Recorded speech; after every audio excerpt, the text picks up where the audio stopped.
యేసు రక్తమే చేయం పరిచర్య ప్రియ రక్షకుడైన యేసుక్రీస్తు నామమున ఈ ఉదయకాలంలో మీ అందరికీ క్రిస్మస్ శుభాకాంక్షలు తెలుపుతున్నాను. ప్రపంచమంతా కలిసి జరుపుకును ఏకైక పండుగ క్రిస్మస్ పండుగ. క్రిస్మస్ అంటేనే ప్రతి హృదయము సంతోషంతో నిండుకుంటుంది.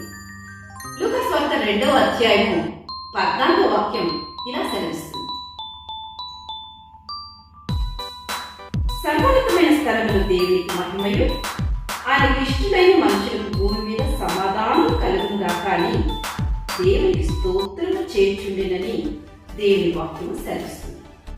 నా ప్రియ సహోదరి సహోదరులారా, క్రీస్తు లోకానికి రావడానికి ప్రధాన ఉద్దేశము తన జీవితాన్ని మన పాపముల కొరకు బలిగా అర్పించడం కొరకే. ఆయన మన కొరకు మరణించటకే జన్మించింది.